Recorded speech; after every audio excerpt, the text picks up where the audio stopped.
Gipatawag sulod sa sesyon sa konseho ang mga opisyal sa General Santos City Police Office kung GSCPO kung diin mitambong silang Police Superintendent Aldrin Abila, ang Deputy City Director for Operations kung DCDO sa GSCPO o Police Superintendent Leo Sua, ang Deputy City Director for Administration kung DCDA.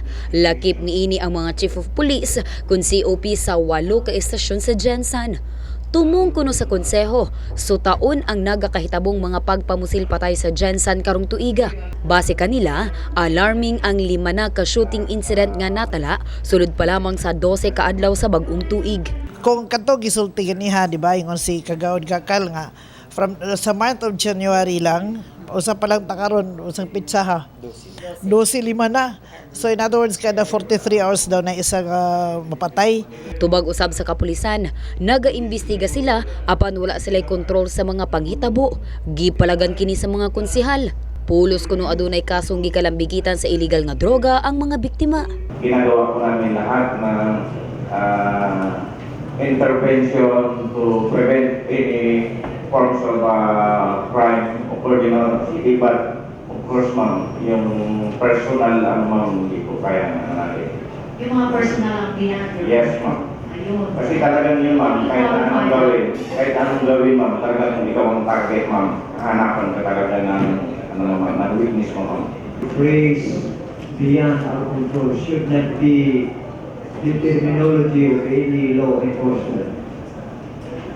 Whether it is hard to solve the crime or not, it's, I think, not good to say beyond our control. Parang hindi dapat na gawing terminology ng mga policemen. Because it will give a signal na wala parang kasiguruhan tayo kasi beyond their control na, di ba? Hugot karon ang pagtuo nilang Attorney Franklin Gacal Jr. nga adunay mga hired killer sa syudad sa Gensan. Kini tungod mi report ang kapulisan nga gikan tuig 2013 hangtod tuig 2015, siyam lamang ka mga pusil ang gigamit sa pagpusil patay sa 33 ka mga biktima. Based on the record, it shows that there are 9 firearms lang. So, yes, sir.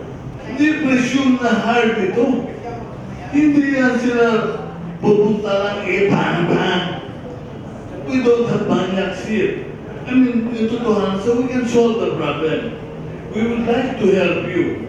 Apan hugot usab nga ipanghimakag sa kapulisan nga adunay hired killers o professional killers sa Dakbayan.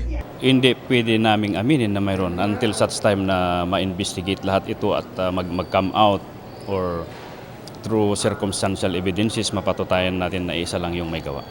Padayon karon ang investigasyon sa kapulisan sa nagakahitabong shooting incident aron nga matagaan og hustisya ang mga gipusil. Hangyo na lamang sa mga opisyal nga unta mas pahugdan pa nila ang ilahang intelligence report. Humanon usab ang problema sa mga pagpamusil sa Gensan aron nga mawala kuno ang kahadlok sa katawhan nga maoy sunod nga mabiktima. Abi Lorenzo, Brigada News.